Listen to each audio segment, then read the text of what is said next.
Well, hello, my YouTube friends and family. I hope y'all had a great weekend. I had my grandbaby come stay with me. We had fun. So, these are the books of the day. Excuse me. We're still on romance. My romance section is huge, as you can tell. This is lot 19, and it's still 10 books for $2. So, here is the first book. This is called Love is an Eagle by Barbara Cartland. This is a 1973 book. This is what it looks like. It's got writing right there. It's well loved. And the copyright date on it is 1973. And this is what the synopsis and what the book's about. Love and Danger. Armand Viscount Sheringham first saw the beautiful young Comtesse bathing in a magical moonlight near Paris, and the worldly Armand knew this was the one woman who could make his life glorious and exciting adventure. But Armand was a secret agent sent to spy out Napoleon's plans for invading England. How could he involve the breathlessly lovely Reeve de Valmont to his dangerous mission? When disaster struck, it was Reeve who saved his life, and it was Reeve who gave him a daring double disguise that must deceive the Emperor Napoleon himself. Now, a gorgeous, sophisticated Frenchwoman suspected the truth, and she vowed to destroy them both. Sorry, got a frog in my throat today. Book number 2 is Ride to Thunder by Janet Dailey. This is a copyright 1980. This is what the book looks like. And this is what it says. From the driving power of Manhattan's penthouses to the high wild beauty of Idaho's mountains, a love story that rides the thunder. Jordana Smith was a wild and willowy daughter of a prominent banker and a glamorous socialite, a globe-trotting huntress who sought the world's big game at her father's side. No man was her father's equal in her eyes until the night she met the rugged stranger who, in one frenzied and exalted moment, tapped the roots of desire she had never known. Fleeing to Idaho to join her father's hunting party, she hoped to forget the bronze stranger's fiery touch, but there he was. Her stranger, their guide, Brig McCord. Wow. Excuse me. Their days were filled with the wild beauty of the hunt, their nights with the primitive fire of their passion, but soon their idyll was shattered by jealousy, betrayal, and murder. Now Jordana would have to face the hidden truths about her father and her brother, and a secret that already had claimed one life and threatened to destroy her newfound love. Ride the Thunder. So Janet Dailey even writes regular books besides Harlequin Presents. Okay, then we have Midnight Lavender by Patricia and Clayton Matthews. This is a 1985 book. This is what it looks like. It's got a little tear right there. This is what it says. The Nordic Star set sail for the Mediterranean with a group of passengers hell-bent on frolic, but for assistant cruise director Cassandra Canaris, the glamorous job was her ticket to Greece, where she hoped to find the father she'd never known, a dead man resurrected through her anonymous letter. Her search would drive Cassandra into the arms of a detective vacationing for fun and profit, then onto the yacht of latter-day Midas, who promised escape in the sun-drenched Greek Isles, until the inquisitive beauty discovered danger in the watering holes of the super-rich, a seductive dream that soon became a nightmare. There you go. And then we have Sage by Norah Hess. And this is a 1994 book. This is what it looks like. It's got a little white out, looks like right there. Somebody waiting out their name. And then this is what it says. Siren Song. Jim Latour wasn't the marrying kind. With a wild past behind him, he planned to spend the rest of his days in peace, enjoying the favors of the local fancy ladies and running his bar life. He didn't realize that he was missing until an irresistible songbird threatened his cherished independence and opened his heart. Pursued by the man who had murdered her husband, excuse me, Sage Larkin faced an uncertain future on the rugged frontier, but when she landed a job singing at the Traits and Saloon, she hoped to start anew. And though love was a lasting, Sage won, and she couldn't resist the sweet, seductive melody of Jim's passionate advances. The next book we have is called Tempest. And it is by Sandra Dubay, and it is a 1989 copyright. And this is what the book looks like.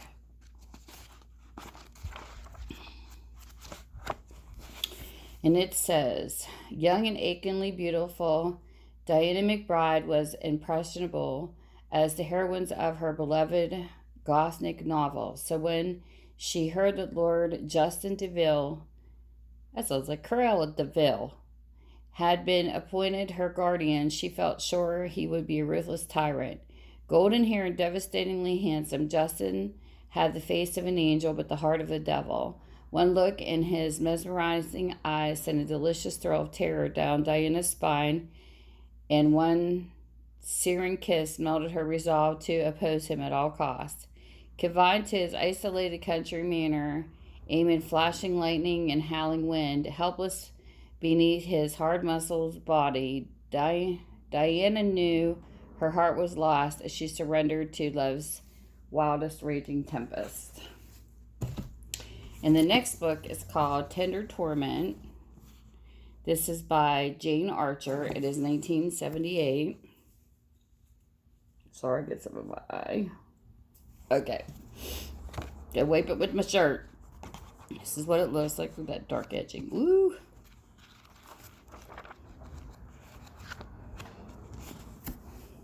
Alexandra, a woman who could tame a woman who used what she had to get what she wanted. Ravaged brutally by a man determined to claim her and her fortune as his own, Alexandra Carr flees the safety of her home, embarking on a journey that will see her tossed upon a turbulent seas of disgrace and shame and treachery. From the luxury of a New York townhouse to the lush shores of the Caribbean, from the rot and decay of a dying southern plantation to the arid expanse of Texas, Alexandra recklessly pushes on, ever seeking escape. There's one man from whom there is no escape, Jake Jarman. A man bold in his hunger for her and relenting in his quest to control her. Jake Jarman, only he can satisfy the fiery demands of her body. Only he can hurt her with the cold rage of his temper. Theirs is a proud battle of wills as they struggle viciously to deny their love. A love that burns with the hot flame of desire, and a love that soars with the rapture of their need. Sounds interesting. They fight each other. Okay. Next book we have is Rebel Heart. I love the cover of this book. Look how pretty her dress is. I'm not a pink person, but that's pretty. This is a 1986 by Lauren Wilde. It's got a little bit of marks there. This is what the book looks like, and I go through every single one of these books to make sure you get your whole entire book, because I hate when pages are missing. A boy's game from the time he was a young boy playing in the swamps of Louisiana. Jason Montgomery knew one thing. He would someday claim the beautiful Desiree as his bride.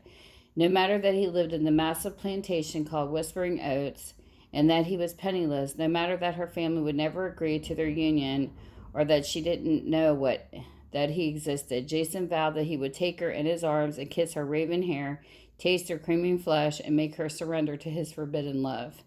A woman's longing. From the moment she stepped into the ballroom, Desiree felt eyes drawn to the magnetic gaze of one man, Captain Jason Montgomery. She had heard tales of his daring rogue and of his womanizing reputation, knew she should fear him and keep her distance. But when Jason gathered her into his strong embrace and swept her into the dance floor, Desiree knew something else. A feeling of fire burning through her veins, a passion mounting deep within her, making her blind to everything other than the wild beating of her own rebel heart. Sounds interesting too. Fiery passion. This book is really big.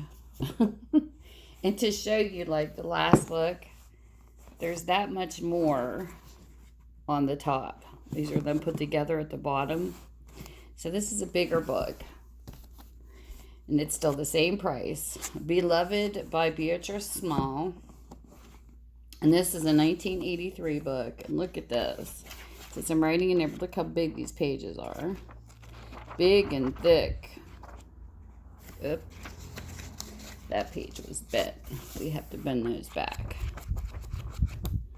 Okay. The synopsis of this is beloved to the gods, was beloved have been of Zenobia. Her deep gray eyes, silky raven hair, magnificent body, and astonishing beauty rival the qualities of her legendary ancestor Cleopatra. And indeed at her birth, her stars proclaimed she would be lucky and very accomplished in the arts of love and war.